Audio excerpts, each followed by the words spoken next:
Tirita is the 13th goddess. That number is not incidental.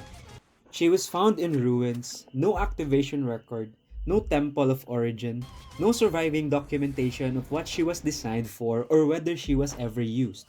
She arrived at the story as an unknown quantity. And in a world where the other goddesses are venerated, studied, and formally embedded into the theological architecture of the Federated Kingdom, that absence of record is the most significant thing about her. Because what the light novel reveals, carefully and without apology, is that what the kingdom is venerating was never divine to begin with. Goddesses are weapons, engineered by ancient humans, designed for war, placed in coffins to sleep until the next existential threat required them, then activated, used, and put back. The theology came after. The temple, the daggers that common citizens carry as tokens of fortune, the entire religious architecture of the last surviving nation on earth, all of it was built by a civilization that inherited the weapons and lost the records, and so constructed the fate to explain what it could not otherwise account for. Theorita is the one the story uses to examine what that means at the level of identity. She is a weapon that was never activated, a design that arrived at selfhood without any record of what it was supposed to do, and Sentenced to be a Hero is interested deeply, structurally interested in what happens when a weapon starts to feel something the engineers never included in the blueprint. Before we go any further, this is your spoiler warning. The light novel does not bury the truth about goddesses. It states it directly, and then it allows the gap between the truth and the world's belief system to do its analytical work. Goddesses are described as one of mankind's last hope, a life form created for war using the wisdom of the ancients. And later, with even less ambiguity, goddesses were weapons, living weapons, not descended from anything divine, not born from a theological event, created, manufactured using knowledge the current era of mankind can no longer fully access or replicate. Placed into coffins, designed to reawaken when the demon blight arose, fulfill their function, and return to sleep when the threat receded. Now, on the surface, the parallel with Sacred Seal technology is already visible. Sacred Seals are the Federated Kingdom's current military technology. Manufactured products, assigned classifications, registered with manufacturers. The light novel even speculates that seal technology itself may have originated from studying a goddess or from something that arrived through a goddess from another world entirely. What that parallel reveals is the continuity of the pattern. Mankind has always built weapons and then constructed meaning around them. Sacred seals became the cornerstone of military hierarchy. Goddesses became the cornerstone of theology. But what makes this even stronger is the pack mechanics. Only after forming a pact with the Holy Knight could a goddess use her powers for mankind. The pact was an arrangement between one goddess and one knight, lasting until one of them died. The knight offered a part of himself as evidence of the agreement. The oath was exchanged, and from that point forward, the goddess's power was available, but only through that single relationship. That structure is not theological, it is operational. The pact system functions as a control layer. It ensures that a goddess cannot activate independently. Her power requires human authorization in the form of a specific knight, a specific oath, a specific biological act of agreement. The light novel records that goddesses have an inherent safety mechanism, instincts that prevent them from attacking humans regardless of circumstance. They were built with that constraint installed. These are not divine beings choosing to serve. They are weapons with loyalty encoded at the manufacturing level and a control architecture ensuring that they cannot operate without human permission. The theology was built on top of that architecture. The worship came after. The Federated Kingdom has been sustaining both ever since. 12 goddesses exist within the established theological framework of the Federated Kingdom. They are recognized, documented, venerated, and assigned to knights through a system the temple administers and oversees. Theorita is the 13th goddess. She was found by adventurers in ruins to the north, not recovered from a known location, not stored in a documented facility, discovered, in a way one discovers an artifact whose original context has been lost. The writings in those ruins told the recoverers she could summon swords. Beyond that, what she was, what tier of power she represented, how she would behave when activated, unknown. The light novel's precise phrasing about her position among the established goddesses is worth sitting with. She is noticeably inferior when compared to the other 12 goddesses. There is even a powerful goddess with the same abilities. That assessment is delivered by someone inside the system evaluating her utility by conventional military metrics. And by those metrics, it is accurate. Her powers cannot cover large areas. She cannot summon storms or call power itself the way the fourth and sixth goddesses can. She is a precision instrument in a context that values scale. But the person making that assessment does not yet understand what Theorita's precision instrument is actually capable of. Because what the ruins did not document, what no one knew until she was activated, is that the swords Theorita summons are not physical objects. The other goddesses who summon weapons summon material things: blade, edge, mass, impact. What Theorita summons is categorically different, and the story waits until she demonstrates it in combat before the full weight of that distinction becomes clear. Her position entering the story, unofficial, precarious, aware of both. The source material notes explicitly that she understood her complex situation and why she could not simply join the other goddesses on equal terms. Before Theorita, there was Sinerva. Goddess Sinerva was Silo's first goddess, his original pack, formed before the events of the series. During his time as captain of the Fifth Order of the Holy Knights, the light novel does not fully detail that relationship. What it records is its ending: a knife, a heart, sparks burning Silo's hand as Sinerva took her last breath, and the trial that followed, the first in recorded history for the crime of killing a goddess. That event defined everything about Xylo Forbards is by the time the story begins. It is the act of the world cannot move past. It is the weight the penal hero system is built on top of in his specific case. And then Theorita forms a pact with him. The light novel does not dramatize this as a moment of redemption. It does not frame Silo as a man being given a second chance. What it does instead is far more precise. It places the goddess killer and a new goddess in the same operational structure as before. The same pact mechanics, the same oath, the same obligation, and allows the weight of that repetition to accumulate without announcing itself. Through the pact, they share what the source material describes as a basic sensation outside of intent or volition, a kind of mental picture. That allowed them to know each other's abilities and next moves in combat without explicit communication. Not a mystical bond, a functional channel. Two components of a weapon system synchronizing. But what Silo experiences alongside that functional channel is something the mechanical description does not account for. He watches Theorita overextend herself in combat and notes, "This is what I hated about goddesses. They would throw away their lives for us humans just to earn our praise. It hurts to watch."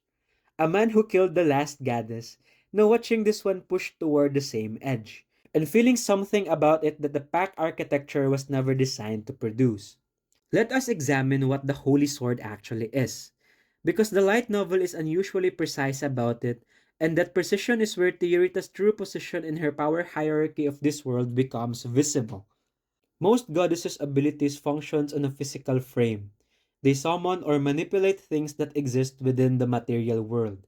Their destructive potential is enormous, but it is bounded by the same rules that govern everything else in this world. A storm goddess summons weather that obeys physics. A fortress goddess creates structures with dimensions and mass. Theorita's holy sword operates in a different principle entirely. The source material states there was nothing in existence that could survive its strike. In other words, the sword forbade the existence of any enemy it could destroy. That sentence is doing something philosophically significant. It is not describing a sword with enormous power. It is describing a power whose nature forecloses the possibility of encountering something it cannot affect. The sword forbids the existence of an adversary it cannot destroy, which means any adversary that survives contact with it represent a logical contradiction the sword resolves by ceasing to allow that survival. In practical terms, when facing Demon Lord Bujam's Cyclone of Blood, a weapon composed of something without material form, the Holy Sword erased it. not dispersed, not neutralized, erased from existence.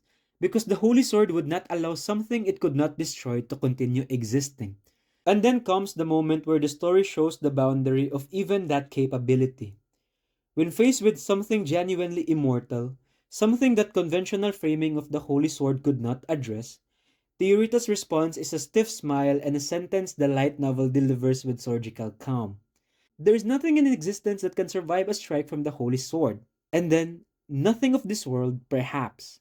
Therefore, I will summon something from outside the world. There is nothing to fear, for it's merely a single creature. That right there is what makes Theorita's capability a categorically different problem than anything else in this story's power hierarchy. When she encounters the limit of what this world's logic can destroy, she reaches past it, into something else. Something the source material does not name, and pulls from there instead. No other goddess in this story is documented doing this. No other goddess is even documented as having considered it. Theorita arrived in this world rank officially inferior, in a position zero theological legitimacy, with an ability everyone initially assessed as a weaker version of something already available. And when everything else failed, she summoned something from outside reality itself, with a stiff smile, because the alternative was unacceptable. But maybe the story did not reveal it yet. Theorita's existence is not simply contested on a military basis. It is contested on a theological one, and the distinction between those forms of opposition matters considerably. The Gwen Mosa group, originally part of the Orthodox faction within the temple, operates from a specific doctrinal premise. There are exactly 12 goddesses. That number is not incidental. It is foundational to their theology. Theorita's existence does not simply challenge their hierarchy, it challenges their arithmetic. Their response label her as a false goddess allied with criminals, and then begin eliminating the human figures they held responsible, key members of the military and temple who authorized using goddesses for war at all. A separate faction within the temple, led by High Priest Lowen Miros, takes a different position. She does not argue that Theorita is false. She argues that goddesses should not be treated as weapons at all. That the system of captains forging pacts with goddesses concentrates dangerous amounts of military power in individual hands, and that the correct relationship between goddesses and mankind is reverence, not operational deployment. Her goal: dismantle the pact system entirely. Those two factions, one arguing Theorita should not exist, one arguing the whole system she operates within should not exist, converge on a shared outcome: Theorita's removal from the battlefield. And sitting underneath both of them, Governor General Cormadino, who manufactures leverage by controlling the health of high priest families through a demon lord with the ability to create and cure illness. The theological debate is real. The political manipulation running through it is also real. They are not separate things. Into this environment, Theorita exists as an unofficial goddess attached to a unit of convicted criminals. In a country whose dominant religious institution has split into factions over whether she should be allowed to function at all. Her response to this is not defiance. It is composure. The text records that she understood the complexity of her situation clearly and simply continued. And then the battle for the second capital. What the political factions argued over in council chambers and temple halls, Theorita answered in a single military engagement. Together with Xylo, the Thunder Falcon, she struck Demon Lord Abaddon in a single blow. The official account records it exactly that way. One strike. A demon lord who had conquered the second capital, dismantled the Ninth Order of Holy Knights, and represented the highest tier enemy the story had presented to that point. The public record of that outcome travels faster than any theological decree can revise it. In a city full of devout believers, a population for whom the goddess system is the center of their religious identity, people begin purchasing small daggers in Theorita's honor. Not manufactured icons distributed by the temple, a grassroots response. The population chose their own form of reverence for a goddess the temple had not officially recognized. The light novel notes that her position was expected to improve, both within the religious hierarchy and in terms of how the penal hero unit was treated as a direct consequence of her association with it. The unofficial goddess who was found in ruins, ranked inferior, denied legitimacy by the established theological order, became the figure the public had already decided to venerate before the institutional debate was resolved. What makes this even stronger is the source material uses for how Silo was perceived after that engagement. He was seen as a stalwart soldier fighting under the goddess's command, as if she'd tamed him. The man's history as the goddess killer had been publicly repositioned, not by any campaign, not by any deliberate image management, but by the simple act of standing beside her at the right moment. The light novel records that goddesses hide weakness, not because they are conditioned to perform strength, but because they need human to rely on them in order to keep living. That need is structural. It is part of what they are. A goddess who cannot be relied on is a goddess with no function. And a goddess with no function faces something the light novel does not name directly, but circles with precision. The possibility that the only thing keeping her relevant is the performance of her own necessity. Theorita's sparks do not stop flickering even when Xylo holds her after a battle.